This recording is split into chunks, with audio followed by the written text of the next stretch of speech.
그 생명을 걸고 신앙을 지킨 사람들을 나약하다, 약하다라고 말할 수 있을까요?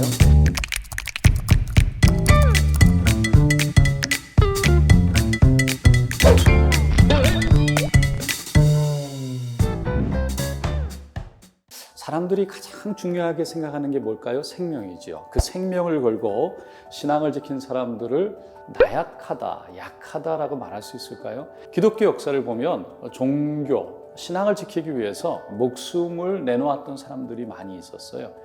유관순 열사가 그랬죠. 그분은 그리스도인이었습니다. 영국의 육상 선수였던 에릭 리들이 그랬죠. 그분은 1924년 파리 올림픽에서 자기의 개인 특수 종목이었던 100m를 주일날이었기 때문에 달리지 않았어요. 그래서 영국 국민들로부터 엄청나게 욕을 먹었죠. 그럼에도 불구하고 자신의 신앙을 지켰어요. 물론 그것 때문에 400m 계주에서 금메달을 목에 걸었습니다.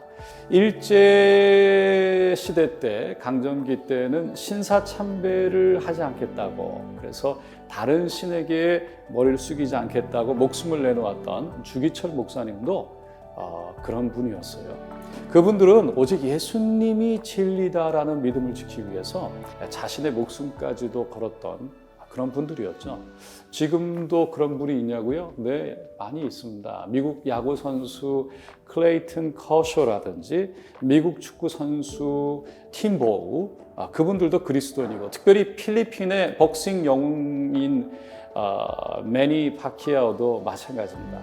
그렇게 어떻게 보면 의지가 강한 사람이죠. 그랬기에 그런 일들을 할 수 있었는데, 그런 사람들이 예수님을 믿는다.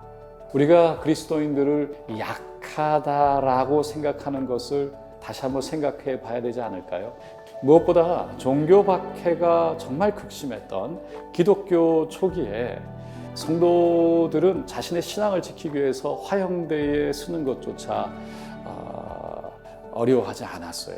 지금도 기독교 박해가 일어나고 있는 북한, 또 중국, 이슬람 국가에서는 여전히 생명을 걸고 신앙생활을 하는 사람들이 많이 있습니다. 물론 비기독교인들이 볼 때 기독교인들이 교회에 와서 울며 불며 그렇게 기도하는 분들을 보면 좀 나약하게 보일 수 있을 겁니다. 하나님 도와주세요 막 울면서.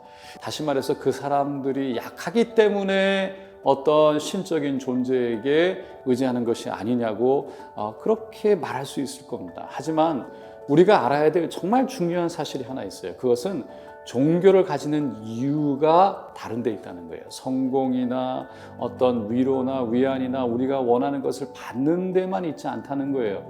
나의 노력으로 명예, 돈, 성공을 다 가질 수 있어서 종교를 가질 필요가 없다라고 우리는 생각하기가 정말 쉬울 거예요. 그런데 종교의 목적은 그런 데 있는 것이 아니라 구원에 있습니다. 아무리 돈이 많아도 모든 것을 다 가진 사람이라 할지라도 자기 힘으로 할 수 없는 것이 딱 하나 있습니다. 그것은 바로 구원입니다. 그게 뭐냐면 모든 인간은 죽음을 맞이하게 돼 있어요. 죽음을 비껴갈 수 없어요.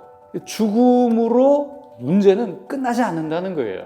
이것은 믿던 믿지 않던 이거는 사실입니다. 사람이 아무리 성공하고 자신의 힘으로 모든 걸 다 이룰 수 있다 할지라도 누구든지 지나가야 되는 이 길, 죽음을 해결할 수가 없어요. 그 죽음 앞에서 우리는 어떻게 보면 우리 자신이 얼마나 나약한 존재인가, 얼마나 우리가 약한 존재인가라는 걸 생각하게 되죠. 그래서 이 종교, 특별히 유일한 구원의 길인 예수님이 우리에게 필요한 겁니다. 성경에서 말하는 구원은 단순히 죽음 뒤에 천국으로 가는 것만을 얘기하는 건 아닙니다. 예수님은 지금 현재 나의 삶, 또 죄의 문제, 나의 정말 나약함까지도 도와주시고 또 인도해 주시고 구원해 주시기를 원하세요. 만약에 하나님이 우리가 천국에 가는 것만 원한다면 이 땅에서 더 이상 있게 할 필요가 없이 그냥 우리를 저 천국으로 데려가시면 끝일 거예요.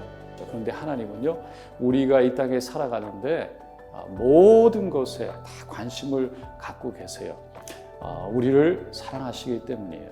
그래서 영혼뿐만 아니라 우리의 이 땅의 삶도 다 사랑하시고 관심을 갖고 도와주길 원하십니다.